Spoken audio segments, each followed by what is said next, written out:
Okay, so I guess I have two different experiences because I was able to experience two types of homeschooling. To recap, I was able to experience being under a deped accredited provider, and one that is US-based, aka independent homeschooling. Okay, so let's start first with deped accredited. I would describe a deped accredited homeschooling experience as kind of like bringing your school to your house, or like doing your schoolworks but at home. Literally having your classroom in your bedroom, but still having the same materials, still having the same exams, still having the same curriculum as pretty much everyone else in the whole country. I guess minus the teacher as well, because my mom was definitely my teacher. But yeah, I was following whatever the curriculum was for Filipino students back then. I would use the books provided by the school. Yes, I believe my provider, which was Peniel Integrated Christian Academy of Rizal, they would provide books, and they would also allow you to like use other books. But personally for me, it was hard to use other books because the exams that the school was giving was largely based on the books that they were providing. So yeah, I had to use most of the books that they provided just so I could be able to like answer the exam that they provide me flawlessly. Yeah, flawlessly, and I guess perfectly. Yes, there were exams. They would provide me exams. Sometimes they would even give me quizzes. And I remember back then, I still had to take the National Achievement Test when I was in 7th grade. So yeah, that was my experience. I wouldn't say that it's a less stressful experience than conventional schooling, but I am so sorry for saying this, but it felt so it felt so boring. Like, or maybe I just didn't really like the textbooks and all. But yeah, I enjoyed the different books that my mom tried to like make me use though. Yeah, I wouldn't say I was disappointed by it. I definitely learned a lot of lessons from it, and also the school that this provider also had like book fairs anyway, and I would go there. But I wouldn't say it's the best experience. I wouldn't say it's the worst experience as well. It's, I guess, maybe I could describe it as like the transition to like US-based homeschooling. I was in a deped accredited homeschooling provider, or like homeschool provider, for like 4 years until I was in 10th grade. And then I moved to the US base, which is Homelife Academy. Okay, my Homelife Academy experience was very chill. It was very chill. Or wait, maybe not so chill by the way I'm talking about it, but it was very chill. It was so peaceful, so less stressful, and way more into exploration of my skills. I guess this is one of the reasons why I'm very happy, or I would say my Homelife Academy journey was my favorite among the two, because I was able to explore a lot about myself. I was able to use a lot of different books as my reference. I wasn't using textbooks like the Filipino textbooks, but I was using different kinds of books that are similar to textbooks but not really textbooks. I believe they were called living books. They would still have like activities I need to answer. They would still have like exams I needed to take after a few modules. My Homelife Academy experience, or rather my independent homeschooling experience, was literally the reason why I was able to not only understand myself but understand what I really want for my future. It helped me assess my skills in a lot of ways, and like it also helped me explore a lot of things. I might have said it earlier and might be redundant right now, but yeah, I was able to explore a lot of things that made me have like a solid decision into what future I want to have for myself. the way I am describing it right now, it feels like I am biased towards independent homeschooling, which I am because I graduated as an independent homeschooler. But both has its own ups and downs anyway. So yeah. This is for both the independent and also for the deped accredited. I had all of these adventures in both types of homeschooling. So like the first one is that I was still able to join various activities with both homeschoolers and conventional homeschoolers alike. Like there was a time when I would go, not really I would go, but like I was invited to join a Youth for Christ youth camp, and I was actually active there for quite some time until the pandemic, where they just suddenly disappeared. And then of course homeschooler experiences where we would be having classes with each other, like extracurricular classes. I remember taking writing classes with a lot of homeschoolers. There was also financial advice classes, survival classes actually. That one was very fun. Like we were supposed to be in a quote-unquote apocalypse, and like our teachers was trying to help us. There was also this Wednesday co-op that I used to go to, where I would be having activities with my peers and my brothers would be playing with the kids or having activities with them.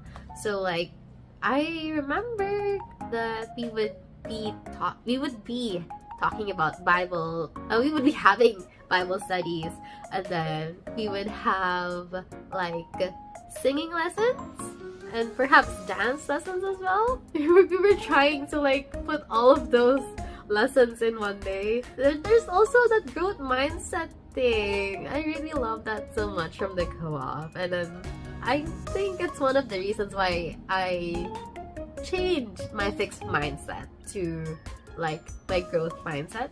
In addition, like I said, you kind of have like a freedom of time. You kind of have like freedom in your schedule, right? Or like your parents can make you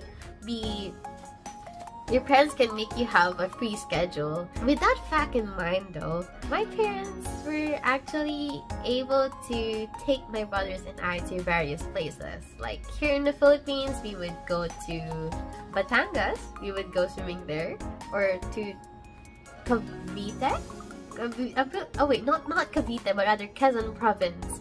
And then we would go to I remember going to that place somewhere in the mountains where it has a very beautiful waterfall. I forgot the name, but it was somewhere in Quezon province. And then outside the country, my tito treated my mom and my brothers to Bali. And then after that, definitely we were able to go to trips to Tokyo, to Fukuoka, and other, I wouldn't say other countries as well, but basically we had the free time to like explore the country, to explore various countries, and to basically have vacation. Of course, we still have to catch up on things after, but at least for me, I didn't have to worry about missing out on points, not being able to submit things on time, assignments, reports, etc., etc. So yeah, I guess I was more, well, I had more time with my family. I had more time to spend time with my family. What else? What were my adventures as a homeschooler? Oh, I should not forget about my extracurricular activities. So, okay, let's start first actually from 7th grade up until 12th grade. I guess until now, until my gap year, because I still consider myself as a homeschooler anyway, even though I have graduated last year. But yeah, the first extracurricular thing that I had was actually writing. I was very much into writing back in 7th grade that my mom enrolled me to a creative writing class. And then that creative writing class actually pushed me to submit stories to like a competition. I did not win though, but it was an experience nonetheless. And that desire kind of propelled me to write my own fan fictions and own stories until like 8th grade. Yes, until 8th grade. I kind of lost the I kind of lost the will to write, or like the motivation to write, as I got into a different kind of hobby, which the next one is animation. I simply dabbled on 2D animation. Third, I got into art. I was able to put some of my artworks in an online exhibition. I was even able to sell one of my artworks, actually. The very first artwork that I exhibited online was sold. I was so very happy. And then the next one would be, debate. Definitely debate. Debate pretty much took up almost 2 years, 3 years of my life. I believe it started in 2020 and then it ended last year. Just last year, 2020. I would just say 3 years. So I was into debate. I got into debate. I debated in both local and international tournaments. And I guess that's the reason why I was able to build my confidence and the will to speak publicly. I guess it's one of the reasons why I became confident in speaking in English. So yeah, those are some of the adventures I can remember from my homeschooling journey. I sound like I'm so excited, even though I'm just trying to reminisce memories. But yeah, those were very fun adventures. And I'm gonna miss homeschooling so much.